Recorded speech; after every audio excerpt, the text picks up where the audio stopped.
Welcome to my first video blog. I'm Lydia Handy and my pupils have asked me to make a video blog about violin tips so hence the name of the channel, Handy Violin Tips. Anyway, lesson 1, talk about the bow. If you've got your bow here, that would be really helpful, but if not, if you've got a pencil, that's almost as good.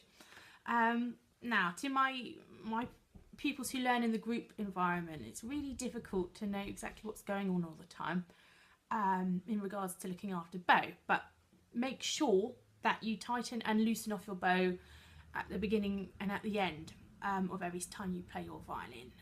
If you don't loosen off your bow at the end, it won't last as long, and if you don't tighten it correctly, you won't be able to make the right sound. So usually if you turn, there's a screw at the end here, turn it clockwise or righty-tighty.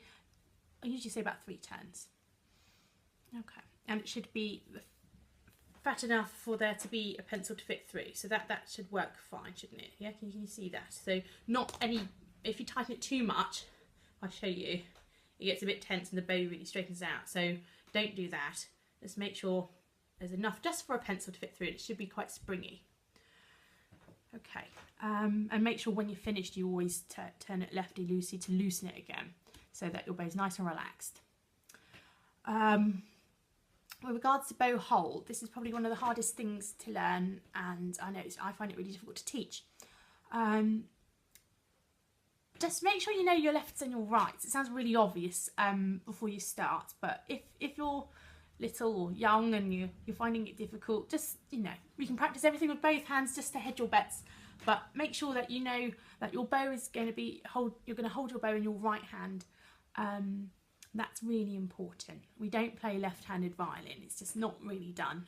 There are 1 or 2 people, but they are really in the minority of the world. Everyone else plays with the bow in the right hand, so that's what we do. I'm left-handed and I play with my bow in the right hand, so we all do it. Just going to show you. So we've got this is called the frog, and this is the stick. Flop, flop, flop, little finger stays on top. Now that's a bit quick, isn't it? So if I show you with my middle finger there, I'm going to get my thumb and make a sort of a round, sort of like an egg shape kind of shape, isn't it?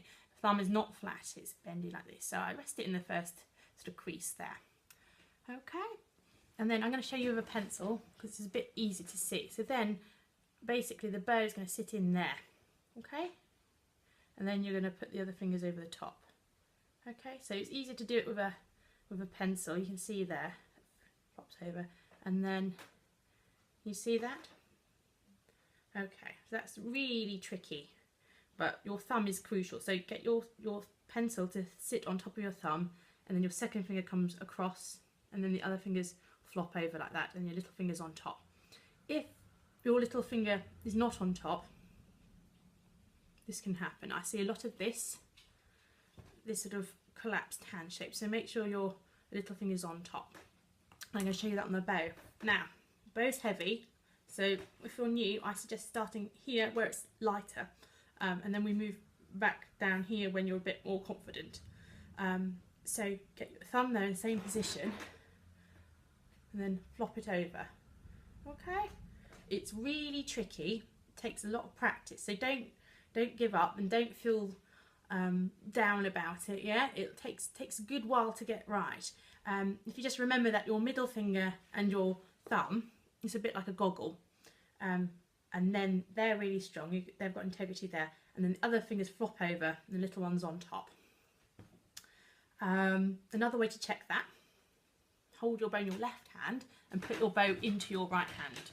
So if you place it in there and then bring your thumb into here, then you can see if your thumb's bendy or not. So it's a bit bendy, it's not like this. So I see a lot of collapsed thumbs like this. So keep it bendy like that. Okay, so you can place your bow into your hand and then bring your thumb across and then put the little finger on top afterwards. That's another way to do it. So there's sort of 2 approaches to trying that. Just be aware the collapsed grip, this one, Okay, so just beware that. And also beware the collapsed thumb. I see this as well. So just, if you've got your thumb in the right place, then the rest will follow suit. Don't stick your thumb through. This is another thing that happens. People stick their thumbs through. We don't want that. And we don't want this either, where people literally just holding it like this. Okay, we need to be able to bend all your fingers. And also this high knuckle ridge here is going to make you very tense. So we need that to be bendy and flexible. When you're more advanced, you'll be using your wrist and your fingers in all sorts of other ways. So we need to build in that flexibility from the beginning.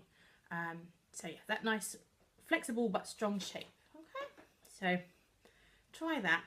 Try that with a pencil. And when you're confident with that, like registration, when you're waiting around, there's loads of time for you just to practice with a pencil.